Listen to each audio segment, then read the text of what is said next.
जी अस्सलाम वालेकुम class 9 welcome to my YouTube channel Alham science academy. जी स्टूडेंट्स, आज की इस वीडियो लेक्चर में हम अपना चैप्टर नंबर 4 एक्सरसाइज 4.4 के रिमेनिंग 3 से रिमेनिंग जो पार्ट्स हमारे स्टार्ट होंगे उसको हम डिस्कस करेंगे इसी वीडियो लेक्चर में और हम इसको सॉर्ट आउट करेंगे। जैसे कि आपके सामने व्हाइट बोर्ड पे आपके पास क्वेश्चन नंबर 3 की स्टेटमेंट राइट हुई है, तो सबसे पहले इसके हम समझते हैं और उसके बाद जो इसके सोल्यूशन मैंने आपके सामने राइट किया उसको भी समझते हैं। जैसे कि ये लिखा हो कि an investor's return R of x in rupees after investing x thousands rupees is given by quadratic expressions. यानी ये जो आपके पास गिवन है स्टेटमेंट, इसमें हमारे पास क्या कहता है कि आपके पास एक क्वाड्रेटिक इक्वेशन गिवन है, यानी आपने इसको क्वाड्रेटिक इक्वेशन के तहत ही इसको सॉल्व करना है, फैक्टराइजेशन के तहत। और आपके पास जो आर ऑफ एक्स है ये क्या है, एन इन्वेस्टर रिटर्न, ये रिटर्न है इन्वेस्टर। इन्वेस्टर आपको पता है कि किसी चीज़ के ऊपर पैसे लगाने को या उसको सपोर्ट करने को इन्वेस्टर कहते हैं। आर ऑफ एक्स है इन रुपीज आफ्टर इन्वेस्टिंग एक्स, यानी हमने आफ्टर बाद में हमने एक्स की वैल्यू भी फाइंड करनी है और इसको सॉर्ट आउट भी करना है। और इसके बाद हमने इसकी जो इन्वेस्टमेंट है उसके बारे में भी इसको बताना है और इसके रिजल्ट अगर जीरो में आता है तो उसके बारे में ही हमने इसको बताना है।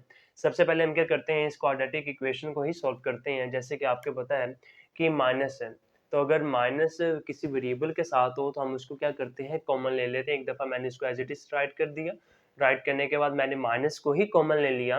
कॉमन लेने से क्या हुआ, जो अंदर के साइन, जो रिमेनिंग साइंस थे वो चेंज हो जाएंगे। आपको ये भी पता है, आपने मेरे साथ ये भी किया हुआ है कि जब भी माइनस को कॉमन लेते हैं तो अंदर के साइन हमेशा चेंज कर देते हैं। आगे देखें तो आप ये देख सकते हो कि एक्स की पावर 2 माइनस 6x+8, तो ये हमारे पास वैल्यू बन जाएगी। अब आपने मिड टर्म ब्रेकिंग करनी है, यानी फर्स्ट नंबर को लास्ट नंबर के साथ आपने मल्टीप्लाई करना है और जो आंसर आता है वो मैं यहाँ पे लिख देता हूँ, 8x² आएगा इसका आंसर, यानी 8x² आएगा। तो आपने उस आंसर के मुतालिक दो नंबर ऐसे सोचें जिनको आपस में मल्टीप्लाई करें तो वो आंसर बने, इनको आपस में प्लस माइनस करें तो -6 बने। आपको पता है कि -4 -2 क्या होता है, -6 होता है। तो मैंने इसी तहत आपको यहाँ पे मैंने राइट करवा दिया। फिर आगे इन दोनों को जब मल्टीप्लाई करेंगे तो +8 भी बन जाएगा, तो मैंने इसको एज इट इज राइट कर दिया। अब आपने क्या करना है, कॉमन फैक्टर लेना है। इन दोनों में से जो चीज़ कॉमन आती है वो लिखोगे, इन दोनों में से जो चीज़ कॉमन आती है आप उसको ब्रैकेट के बाहर लिखेंगे। तो एज इट इज मैंने वही किया, यानी x कॉमन आता है x लिख देंगे, बाकी x-4 बच जाएगा और यहाँ पे भी x-4 बच जाएगा। और आप ये देख रहे हो माइनस कॉमन लिया तो अंदर के साइन चेंज हुए, अदरवाइज नहीं होंगे। और आप ये देख रहे हो कि x-4 सेम था, तो मैंने एक दफ़ा इसको राइट किया, बाकी रिमेनिंग में x-2 बच गया था, मैंने इसको राइट कर दिया और इसका आंसर 0 में इक्वल करेंगे क्योंकि ये क्वाड्रेटिक इक्वेशन है, तो इसलिए। आगे देखिए x-2 को इक्वल कर दिया 0 के, x-4 को भी इक्वल कर दिया 0 के। तो आपको पता है रियल नंबर हमेशा रियल नंबर के साथ ही अरेंज होते हैं। -2 इधर था तो राइट हैंड साइड आके +2 बन जाएगा। यहाँ पे -4 लेफ्ट था तो राइट पे आगे +4 बन जाएगा और ये आपका क्या आंसर आ गया, x=2 आ गया, x=4 आ गया। लेकिन ये जो मैंने आगे स्टेटमेंट लिखी है इसको ज़रा लाजमी समझिएगा, यानी सिंस, यानी जो आपके पास x इज इन 1000, ये क्या लिखा हुआ है, यानी आपने उस x के जो दोनों आंसर आए हैं कॉमन फैक्टर के जरिए से, अब आपने उसको 1000 के साथ मल्टीप्लाई भी करना है ताकि हमारे पास इन्वेस्टिंग पता चल जाए अगर जो रिजल्ट है रिटर्न में 0 के इक्वल ना हो तो। अब ये देख रहे हो x है और 2 है, आपने इनको आपस में, यानी x की वैल्यू 2 की इक्वल है और आपने उस 2 को 1000 के साथ मल्टीप्लाई कर देना तो उसकी रुपीस क्या आ जाएगी, 2000। इसी तरह से 4 को भी आपने 4 मल्टीप्लाई कर देना 1000 के साथ तो इसका भी आंसर क्या आ जाएगा, 4000। तो आप ये देख रहे हो कि मैंने ये जो लाइन लिखी है इसको समझा देता हूँ कि इन्वेस्टमेंट लेवल, यानी जो आप उसको इन्वेस्टमेंट कर रहे हो उसका level that result in zero return में, तो आपके पास ये आएगा। आगे के लिखा हुआ है investment levels that result in zero return में, फिर भी आपके पास यानी जो वैल्यूज होंगी उसको आपस में जब आप सॉल्व करोगे तो उसका आंसर ये आ जाएगा आपके पास। आई होप स्टूडेंट्स आपको क्वेश्चन नंबर 3 की भी समझ लग चुकी है। अब हम इस एक्सरसाइज के रिमेनिंग जो क्वेश्चन रह गए यानी क्वेश्चन नंबर 4 5 उसको भी हम सॉल्व करते हैं। चलिए बढ़ते हैं क्वेश्चन नंबर 4 की जानिब और उसको भी सॉर्ट आउट करते हैं। जी स्टूडेंट्स, आपके सामने मैंने क्वेश्चन नंबर 4 भी राइट कर दिया। अब हम इसकी स्टेटमेंट को समझते हैं। क्या स्टेटमेंट लिखी हुई है कि आ कंपनी इज प्रॉफिट, यानी जो कंपनी है, अगर किसी भी किस्म की जो भी कंपनी बनी हुई है वो प्रॉफिट है पी ऑफ एक्स के in rupees from selling x units of a product is modelled by the cubic expression. यानी हमारे पास एक क्यूबिक एक्सप्रेशन गिवन है जिसे आप कह सकते हो कि ये फॉर्मूला भी इसके ऊपर अप्लाई हो सकता है। ये पी ऑफ एक्स यानी कंपनी के प्रॉफिट के बारे में हम पॉलिनोमियल ले सकते हैं। और आप, हाँ, ये एक और चीज़ यहाँ पे पॉलिनोमियल भी बन रहा है, यानी x की पावर 3, x की पावर 2, x की पावर 1, फिर x की पावर 0। आपने इसके अंदर क्या चीज फाइंड करनी है, हमने to find the break even point where profit is 0 set p of x is equal to 0। यानी हमने इस वैल्यू को सबसे पहले 0 के इक्वल लेट करना है, लेट करने के बाद ये वैल्यू ऐसे बन जाएगी, यानी अरेंज करना हमने। यानी हमने क्या फाइंड करना है, हमने ब्रेक पॉइंट फाइंड करना है इवन का, यानी the break even point where profit is 0 set p of x is equal to 0। ठीक है, हमने इसका ब्रेक पॉइंट फाइंड करना है। तो आप ये देख रहे हो कि x की पावर 3 माइनस 15x के प्लस 75x और माइनस 1 to 5। आपने क्या करना है, सबसे पहले इसके ऊपर फॉर्मूला अप्लाई होता है क्यूब का, यानी a माइनस बी का होल का जो क्यूब है वो इज इक्वल होता है a cube minus 3a² b plus 3ab² minus b cube. ठीक है, तो आपके पास ये फॉर्मूला है। मैंने इस वैल्यू के ऊपर, इस एक्सप्रेशन के ऊपर, इस इक्वेशन के ऊपर मैंने क्या किया, मैंने क्यूब का फॉर्मूला अप्लाई कर दिया। और आपको पता है कंप्लीट फॉर्मूला कि इसके इक्वल होता है, जब इसको क्लोज करें तो a माइनस बी का होल का क्यूब होगा। a क्या था, x था, b क्या था, 5 था। तो मैंने ये वैल्यूज अरेंज करके फॉर्मूले के अंदर फिट कर दी। अब आप ये देख रहे हो कि x माइनस 5 क्या है, उसकी पावर 3 है, यानी 3 टाइम होगा। एक दफा हो गया, दो दफा हो गया, तीन दफा, और ये इक्वल है 0 के, यानी x minus 5 is equal to 0। और आपको पता है कि रियल नंबर को अरेंज भी करना पड़ेगा, यानी -5 लेफ्ट पर है तो राइट पे जाके +5 बन जाएगा। तो इसका आंसर क्या आएगा, ब्रेक पॉइंट क्या आएगा, एक्स का सेलिंग प्राइस का, यानी सेलिंग एक्स का यूनिट्स क्या आएंगे 5, और इसका ये ब्रेक पॉइंट हमें पता चल गया कि हमारे पास जितने भी सेलिंग पॉइंट्स थे वो क्या था, 5 था। आई होप आपको क्वेश्चन नंबर 4 की भी कंप्लीट समझ लग चुकी है। अब हम बढ़ते हैं इसके क्वेश्चन नंबर 5 की जानिब, और जो इसके बाद सेकंड, ये हमारा सेकंड लास्ट क्वेश्चन होगा। उसके बाद हम लास्ट क्वेश्चन को भी इसी लेक्चर के अंदर सॉर्ट आउट करेंगे। चलिए बढ़ते हैं क्वेश्चन नंबर 5 की जानिब, और उसको भी इसी स्टेप्स के जरिए जो उसकी स्टेटमेंट होगी उसके मुताबिक हम सॉल्व आउट करेंगे। जी स्टूडेंट्स, आपके सामने मैंने क्वेश्चन नंबर 5 भी राइट कर दिया है। क्या स्टेटमेंट लिखी हुई है, द पोटेंशियल एनर्जी, यानी the potential energy V of x is an electric field varies as a cubic function of distance x given by V of x is equal to x की power cube minus 6x² plus 4x। Sir हमें समझ नहीं लग रही statement जो भी हमने read की है, क्वेश्चन नंबर 3 की, 4 की, 5 की और आगे 6 की भी हमें स्टेटमेंट के समझ नहीं लग रही। आप सबसे पहले इसके, आप जो भी वैल्यू हमारे पास v ऑफ x आती है, p ऑफ x आती है, आपने क्या करना है, सबसे पहले जो इक्वेशन होगी आपने इसको राइट कर लेना है। और हमने इस जो क्वेश्चन है इसके अंदर हमने क्या चीज़ फाइंड करनी है, हमने पोटेंशियल एनर्जी फाइंड करनी है जीरो सेट के वाले से। यानी जो v ऑफ x है इक्वल टू, अगर जीरो है यानी v ऑफ x इसकी इक्वल था इसकी इक्वल, तो मैंने इसको इसके मुताबिक जीरो के इक्वल लेट किया, यानी इसको इक्वल किया।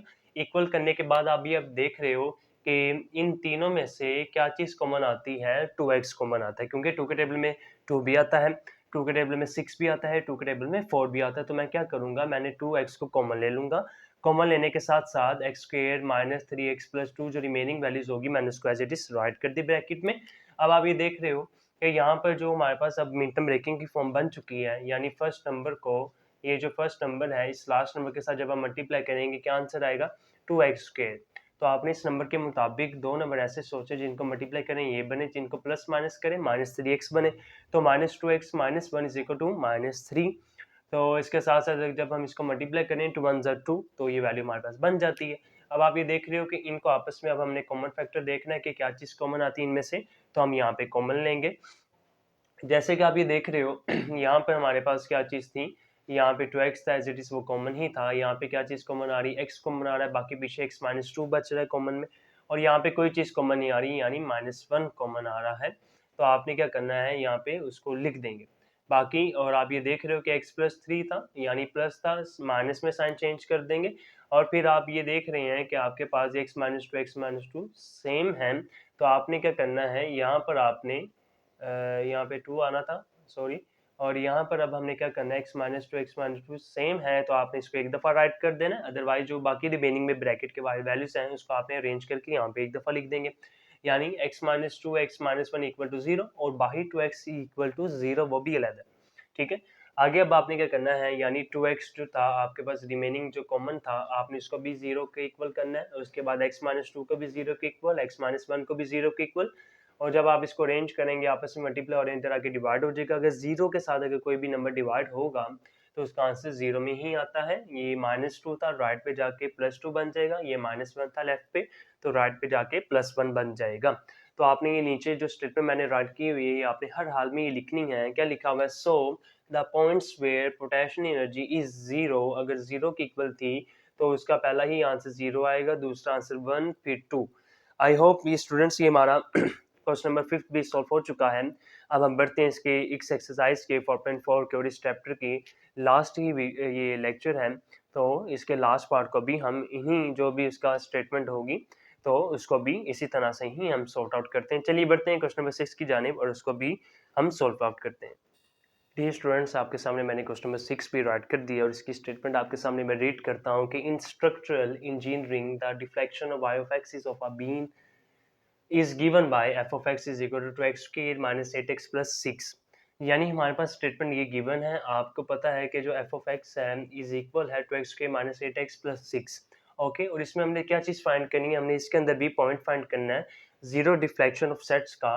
तो जैसे कि हमारे पास y of x is equal to zero है, तो आपने क्या करना है, यानी y of x is equal to zero है तो यानी आपके पास यहाँ पे जो वैल्यू है y की, y of x की, y of x की, तो आपने ये जो वैल्यू है इक्वल कर देनी है जीरो के, यानी 2x के माइनस 8x प्लस 6 को आप जीरो के इक्वल ऐड कर देंगे और आप भी यहाँ पर क्या करोगे, आप यहाँ पे कॉमन देखोगे, इन तीनों में से क्या चीज़ कॉमन आती है? 2 कॉमन आता है, मैंने 2 को कॉमन ले लिया हुआ है।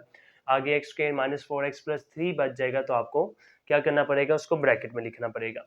अब आपने क्या करना है, अब आप ये देख रहे हो कि यहाँ पे मिड टर्म ब्रेकिंग होती है कि इस नंबर को आपने लास्ट नंबर के साथ मल्टीप्लाई कर देना है और फिर जो आंसर आएगा 3x स्क्वायर बनेगा। तो आपने उस आंसर के मुताबिक दो नंबर ऐसे सोचे जिनको आपस में मल्टीप्लाई करो तो ये बने, जिनको आपस में प्लस माइनस करो तो -4 बने। तो आपको पता है -3 -1 कितना होता है? -4। तो जैसे ही इनको आपस में मल्टीप्लाई करेंगे वही वैल्यूज बनेंगी। तो आप यहाँ पे आप क्या करेंगे, कॉमन फैक्टर लेंगे, इन दोनों में से क्या चीज़ कॉमन आती है और इन दोनों में से क्या चीज़ कॉमन आती है, यहाँ पे कॉमन फैक्टर लेंगे। कॉमन फैक्टर में आप ये देख सकते हो कि x कॉमन आ गया, बाकी पीछे x माइनस 3 बच गया और माइनस को आपने कॉमन ले लिया, -1 को, बाकी पीछे x माइनस 3 बच गया, क्योंकि प्लस था यहाँ पे इसलिए माइनस लगाएंगे। जब भी माइनस कॉमन ले सकते हैं आप जब, तो आगे उसका साइन हमेशा आगे वाली ब्रैकेट के चेंज हो जाएंगे। और आप ये देख रहे हो कि x माइनस 3 सेम था, तो आपने इसको क्या किया, एक दफ़ा राइट कर दिया और उसके साथ साथ फिर आपने x-1 जो बाहर कॉमन में लिखा हुआ था आपने इसको एक दफ़ा राइट कर दिया। अब आगे पीछे देखें, x-1 is equal to zero लैदा करेंगे, x-3 is equal to zero लैदा करेंगे, तो आपको पता है कि ये रियल नंबर्स आपस में अरेंज होते हैं, यानी -3 लेफ्ट पे है तो राइट पे +3 बन जाएगा, -1 लेफ्ट पे है राइट पे +1 बन जाएगा। और इसका आपने लास्ट में स्टेटमेंट लाजमी लिखनी है कि so points of zero deflection and 3 and 1। ठीक है, और आप ये सोच रहे होंगे ये 2 किधर गया? ये 2 आपको पता है कि जब हम इसको जीरो के साथ डिवाइड करेंगे तो इसका आंसर भी जीरो ही आएगा। हमने सिर्फ और सिर्फ zero deflection of set find out करना है। सो स्टूडेंट्स, ये था जी आपके पास एक्सरसाइज 4.4 का क्वेश्चन नंबर 6 लास्ट ये क्वेश्चन था इस एक्सरसाइज का। और आपको आई होप आपने इसको नोट कर लिया होगा और इसका आपने स्क्रीनशॉट भी ले लिया होगा। जी स्टूडेंट्स, अब हम अगली वीडियो लेक्चर के अंदर हम अपना 5 चैप्टर जो एक्सरसाइज 2 एक्सरसाइज के ऊपर मुश्तमिल है 5.1 5.2, हम अपनी अगली वीडियो लेक्चर के अंदर, नेक्स्ट वीडियो लेक्चर जब आपके पास आएंगे तो हम उसको डील करेंगे, उसको सॉर्ट आउट करेंगे, उसको सोल्यूशन की तरफ लेके आएंगे जो हमारे पास रिमेनिंग पार्ट्स होंगे उस एक्सरसाइज उस चैप्टर के। सो स्टूडेंट्स, अगर आपने इस चैप्टर के पॉलिनोमियल के बारे में या उसके प्राइम फैक्टराइजेशन के बारे में, least common factor, highest common factor के बारे में अगर आपको नहीं पता तो आपको मैं डिस्क्रिप्शन में चैप्टर नंबर 4 का लिंक प्रोवाइड कर दूंगा। अगर आपको किसी ने first chapter, second chapter, third chapter नहीं पढ़ा तो उसका भी लिंक आपको डिस्क्रिप्शन में प्रोवाइड कर दूंगा, आप उसमें वहाँ पे क्लिक करके आप उस वीडियो लेक्चर को देख सकते हो। सो स्टूडेंट, आप मुझे इजाज़त दीजिए, तब तक के लिए। अब हम नेक्स्ट वीडियो में मिलेंगे, तब तक के लिए अल्लाह हाफिज़।